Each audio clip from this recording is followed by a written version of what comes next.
Okay, the culmination of ideas is starting to come together as far as these couch units are concerned. I can show you. Also, good morning. This open space, there's a slanting back, so it'll slant up a little bit to give you a more comfortable angle because it is, after all, a couch as well. Then there's going to be a plank of wood that runs here-ish to act as support for and a pivot point for this wood here so that you can lift it up. Now, as you can see, we have a raised edge here to kind of keep this in line, to keep this from moving sideways too much. If when you go to pull these slats apart, they can drift to the left and right. And then you have these rails right here, so one here and then one here to support the slat as it's extended and kind of help guide it to where it needs to be. Then I'm gonna have, just like this side, another raised portion that goes up here, and that will actually join each of these units together. So I'll build another unit that is just the lower box without any raised edge, and then when I go to put it together, put a raised edge in, and then just use a bunch of screws. And I can go ahead and put legs as well in the middle to kind of help bear some weight. Hello, it is a new day. So this is it turned upside down.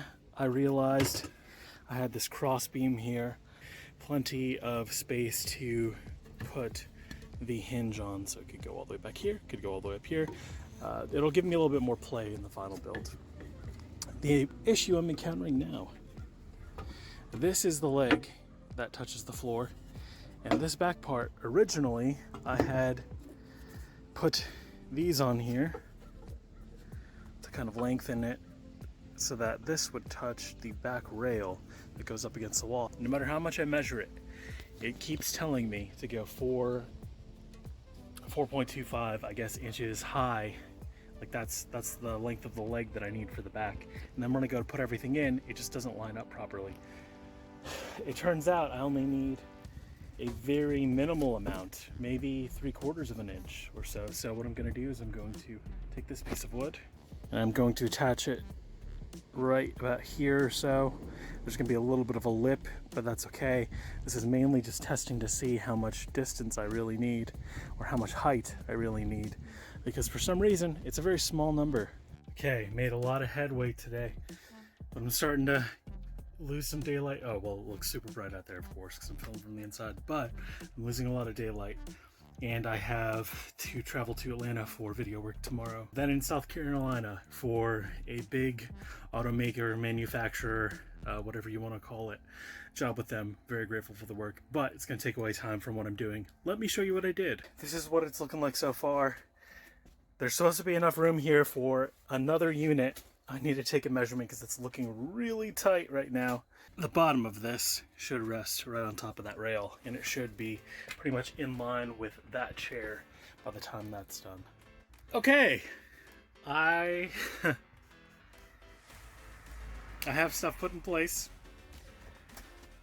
Right now, these two are in place here, but over here, the space here is a little over 24 inches, which means it is definitely not enough space for another one of these bad boys, but you can probably already tell just looking at the video. So what I have to do is I have to go ahead and remove this middle one, because this bed is a little bit longer than I need it to be anyway, and then put in a smaller section in the middle instead, because that's where like the coffee table substitute thing will be. But on top of that, there is all this excess space. Again, these rails, this one and then this one here, act as guides for these bad boys so that they don't just fall out all of a sudden. A little bit more work than I have time for today, so I'm gonna go ahead and call it a night or a day and just pack everything up. Maybe you can see it got a little bit darker. I really don't think you can. But the sun is like crusting over behind the trees on the property. So I'm about to lose daylight. I'm gonna go ahead and get to work packing everything up. Afternoon, it's getting kind of late in the day. I've been out here working redoing the bench couch seating thing, and I'll show you what I did, I guess, so far. All right, so as you'll remember, guide, support rail. This is a new one that I built. This one's about 24.25-ish inches. The two end ones, this one and that one, are probably 25-ish. Things are coming along, and I think I should have this bench done either today or maybe tomorrow. That's not counting paint. I have the preliminary couch in place. It took a little bit of cutting. This does fit in place, and it takes up almost the entire space. Didn't mean for that to rhyme. I was trying to avoid it, but that was the only word that came to mind.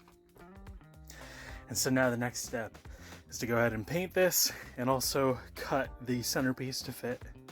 And then from there, bolt it all together, and then we'll build the back of the seat. Good afternoon. It's another day of working on the bench seating. I went ahead and cut the middle section slats that go where the coffee table / bed extension go here.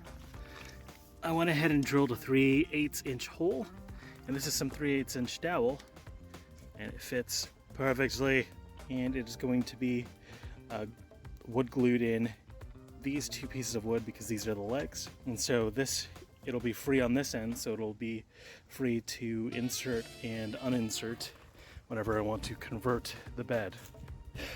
It's a process, and I am here doing it.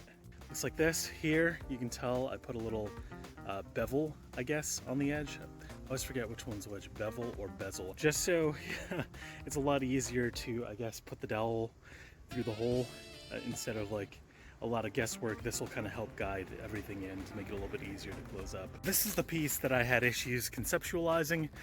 This is not my design. Well, this is inspired by someone else's design. Look at this. This is the leg. These are the legs.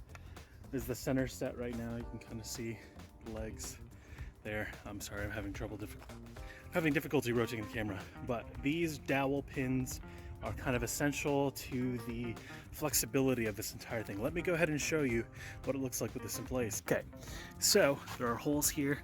Obviously, these pins line up, and thankfully, since we beveled the edges, it lines up fairly easy. So that stays in place. This comes down just like that. So what's great is you can just pull here and, but you get the concept. These legs just kind of come out together and stay like that. Then you take these, line those up, make sure it's in all the way, and then you can lift this part up and it separates. Because a lot of designs that I've seen, people, when you lift up, the legs go with it, and I really don't like that design. No offense to them at all. You know, it's clever to be able to use this area as storage, but those legs will get in the way when you're trying to get anything large or cumbersome, or heck, when you're just trying to get in here. This is a lot more room without having these legs up here tilted down, like in your way, right? This is just a regular seat at this point in time. You pull this out.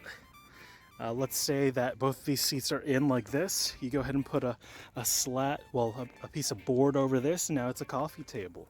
You have a little side table for when you're sitting and relaxing. But this is the whole reason I went with this design, just the versatility and flexibility here. I just wanted to get the bed part installed so that I could go ahead and start sleeping in it and living in it.